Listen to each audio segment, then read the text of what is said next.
Awalnya penuh percaya diri, tapi ketika debat soal Uni Asia makin panas, Malaysia justru jadi sasaran sindiran. Vietnam dan Thailand mulai bicara tegas, menilai langkah Malaysia terlalu reaktif dan tanpa arah. Suasana forum sepak bola Asia makin memanas, masing-masing negara kini mulai menampakkan warna aslinya. Apakah ini tanda lahirnya poros kekuatan baru di kawasan ASEAN? Tonton analisis lengkapnya di video ini, di mana setiap pernyataan dan gestur punya makna tersirat yang dalam. Dari gaya bicara hingga diplomasi di balik layar, semua mengarah pada satu hal. Peta sepak bola Asia sedang berubah besar-besaran. Jangan kemana-mana, yuk kita bahas. Malam Kuala Lumpur terasa berbeda pada awal Oktober itu. Sorotan kamera, kilatan lampu, dan langkah cepat para delegasi memenuhi aula besar tempat diselenggarakannya ASEAN Summit ke-47. Namun, di antara pertemuan ekonomi dan politik tingkat tinggi, ada satu kabar yang justru mencuri perhatian publik Asia Tenggara. Presiden FIFA, Gianni Infantino, hadir dan membawa ide yang bisa mengubah wajah sepak bola kawasan, FIFA ASEAN Cup. Kabar itu menyebar cepat. Dalam hitungan jam, ruang diskusi daring diisi berbagai spekulasi. Apakah ini sinyal perubahan arah sepak bola ASEAN? Dan yang paling banyak ditanyakan publik, bagaimana nasib Piala AFF turnamen yang selama 2 dekade menjadi simbol persaingan regional? Bagi sebagian orang, kehadiran turnamen baru ini adalah bentuk legitimasi global bagi sepak bola Asia Tenggara. Selama ini, Piala AFF berjalan di luar kalender resmi FIFA, membuat banyak tim kesulitan memanggil pemain terbaik mereka, terutama negara seperti Indonesia yang kini memiliki banyak pemain diaspora di Eropa. Namun bagi sebagian lain muncul kekhawatiran, jangan-jangan ini akhir dari tradisi AFF yang telah menjadi rasa kebanggaan regional selama bertahun-tahun. Ketegangan itu semakin memanas ketika sejumlah media Malaysia menyoroti isu tersebut dengan nada menantang.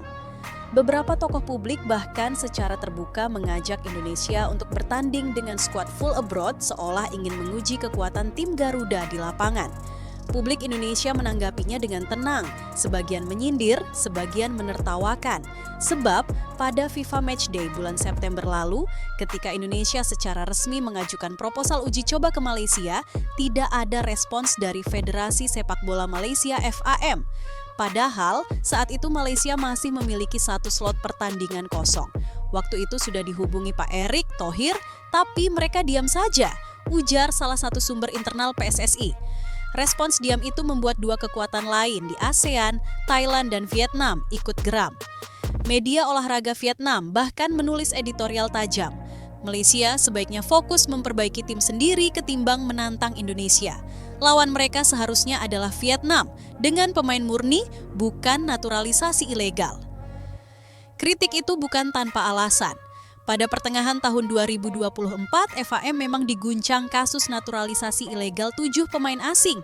FIFA kemudian turun tangan, memberikan sanksi, dan memperingatkan federasi agar tidak mengulang pelanggaran serupa. Kasus ini tak hanya mencoreng nama Malaysia, tetapi juga memicu evaluasi di tingkat AFC, Konfederasi Sepak Bola Asia. Ironisnya, saat skandal itu belum selesai, justru muncul suara lantang dari publik Malaysia yang menantang Indonesia, negara yang dalam 2 tahun terakhir justru menjadi sorotan positif karena transformasi tim nasionalnya. Secara objektif, kebangkitan sepak bola Indonesia memang sedang berada di jalur yang jelas. Setelah kegagalan di babak keempat kualifikasi Piala Dunia, federasi melakukan restrukturisasi besar-besaran, dari pola rekrutmen pemain diaspora, pengembangan akademi, hingga pembenahan sistem kompetisi domestik. Indonesia kini memiliki lebih dari 10 pemain yang berkarir di luar negeri, tersebar di Belanda, Belgia, hingga Korea Selatan. Bagi banyak pengamat, itu sinyal perubahan nyata, bukan sekadar euforia sesaat. Karena itu, wacana FIFA ASEAN Cup dianggap sebagai peluang emas. Turnamen yang akan dimainkan dalam kalender resmi FIFA ini memungkinkan setiap negara menurunkan skuad terbaiknya, sesuatu yang tidak bisa dilakukan dalam Piala AFF. Kalau ini jadi, maka ASEAN akan punya turnamen yang diakui dunia. Bukan lagi sekadar hiburan regional, tulis kolumnis olahraga Bangkok Post. Namun, di balik semangat baru itu, muncul pertanyaan lain. Seberapa siap negara-negara ASEAN menghadapi kompetisi resmi semacam ini? Jika Indonesia tampil dengan kekuatan penuh, perbedaan kualitas akan sangat terasa. Negara seperti Laos, Kamboja, atau Brunei mungkin akan kesulitan bersaing. Tapi di sisi lain, kompetisi semacam ini bisa menjadi tolak ukur nyata tentang posisi sepak bola ASEAN di tingkat global. Di Malaysia sendiri, reaksi terhadap wacana ini terbelah. Legenda sepak bola negeri itu, Safi Sali, memilih bersikap rasional. Melawan Indonesia akan menjadi ujian penting. Mereka kini kekuatan besar di ASEAN, bahkan bersaing di level Asia. Pertandingan itu bisa jadi cermin untuk melihat seberapa jauh kami tertinggal, ujarnya kepada media lokal. Namun tidak semua setuju. Sebagian penggemar di media sosial justru menyindir Indonesia, menganggap tim Garuda belum terbukti. Sayangnya, narasi seperti itu justru kontras dengan realitas. FIFA sendiri menempatkan Indonesia dalam tren ranking naik, sementara Malaysia justru terancam kehilangan poin jika hukuman atas kasus pemain ilegal benar-benar diperluas. TMJ, Tunku Mahkota Johor, bahkan mengungkapkan bahwa FIFA bisa saja menjatuhkan sanksi tambahan berupa pengurangan poin di ajang kualifikasi resmi. Saya tidak pikir FIFA akan mengubah keputusan. Semua pihak di FAM harus bertanggung jawab, bukan hanya sekjen, CEO, administrasi, semua, tegasnya. Bagi Indonesia, semua dinamika ini hanyalah bagian dari perjalanan panjang menuju kedewasaan sepak bola.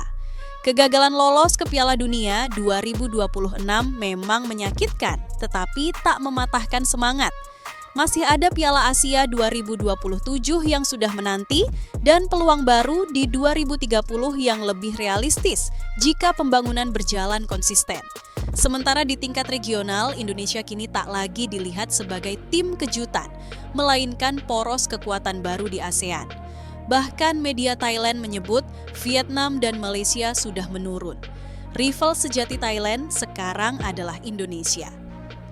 Pernyataan itu mencerminkan perubahan lanskap yang sedang terjadi dari rivalitas klasik menjadi peta kekuatan baru di Asia Tenggara. Kini, semua mata menunggu keputusan resmi FIFA tentang format dan jadwal FIFA ASEAN Cup. Apakah turnamen ini akan menggantikan Piala AFF atau berjalan berdampingan sebagai versi resmi di bawah FIFA? Yang jelas, ini momentum bagi sepak bola ASEAN untuk keluar dari bayang-bayang inferioritas dan menunjukkan kualitas sebenarnya di panggung dunia. Dan bagi Indonesia, ini bukan sekadar soal rivalitas atau gengsi regional. Ini tentang kesempatan untuk menguji hasil kerja bertahun-tahun, tentang pembuktian bahwa Garuda sudah terbang lebih tinggi dari sekadar turnamen musiman. Selebihnya, waktu yang akan menjawab apakah FIFA ASEAN Cup akan menjadi batu loncatan menuju masa depan baru sepak bola Asia Tenggara atau hanya gema sementara yang hilang ditelan euforia. Setelah gaung FIFA ASEAN Cup menggema dari Kuala Lumpur, perhatian beralih ke ruang-ruang rapat tertutup antara federasi regional dan induk sepak bola dunia. Di balik pintu kaca hotel tempat Infantino menginap, diskusi berjalan intens.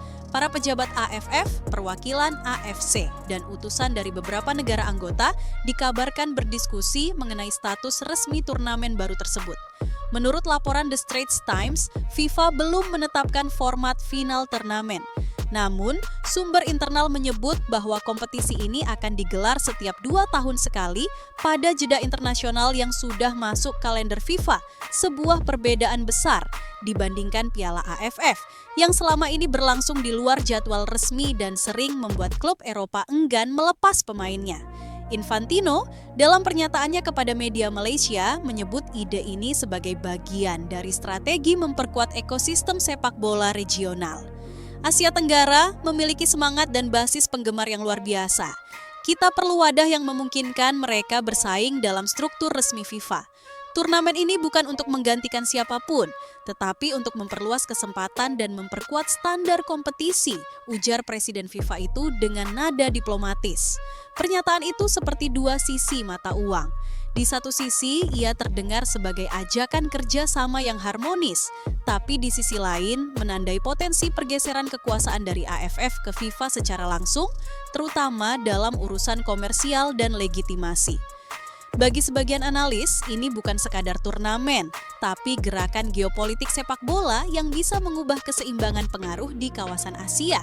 Sementara itu, AFC, Konfederasi Sepak Bola Asia, belum banyak berkomentar.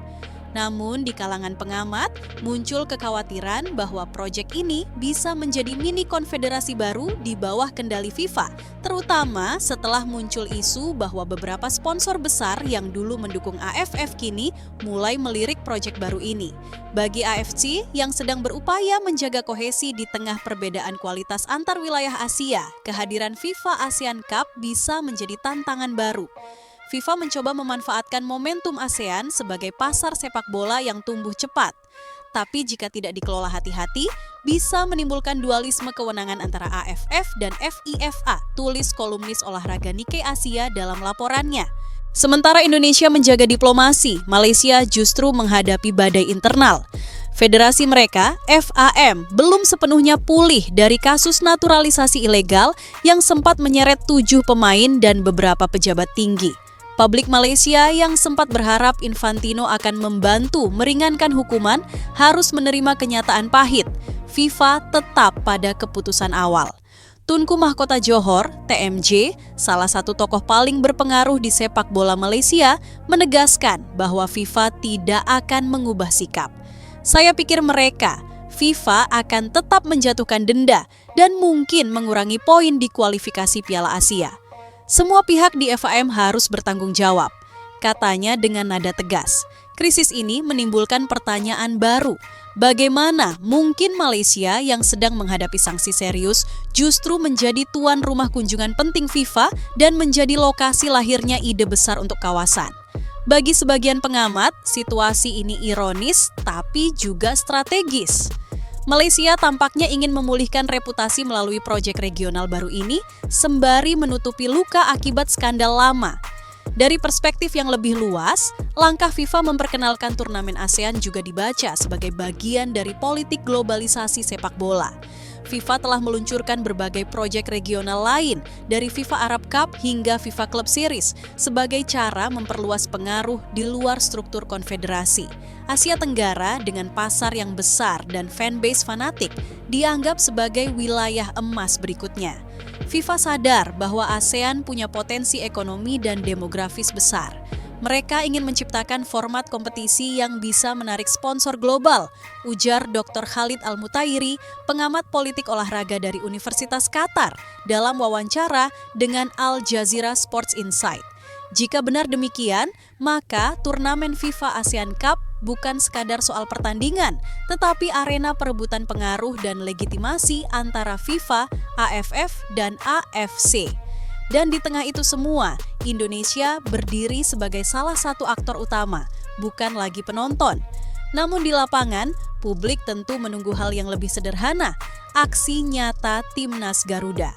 Apakah Indonesia akan benar-benar turun dengan kekuatan penuh? Apakah rivalitas klasik dengan Malaysia dan Thailand akan kembali hidup dalam format resmi FIFA? Yang pasti, atmosfer sepak bola kawasan kini berbeda. ASEAN bukan lagi sekadar kumpulan negara yang bermain di bawah radar Asia. Dengan kehadiran FIFA di garis depan, kawasan ini mulai menatap dunia dengan cara yang baru, lebih besar, lebih terbuka, dan mungkin lebih berisiko. Di akhir semua dinamika ini, satu hal tetap jelas. Sepak bola bukan hanya tentang siapa yang menang di lapangan, tapi juga tentang bagaimana kekuasaan, politik, dan identitas nasional bergerak di baliknya.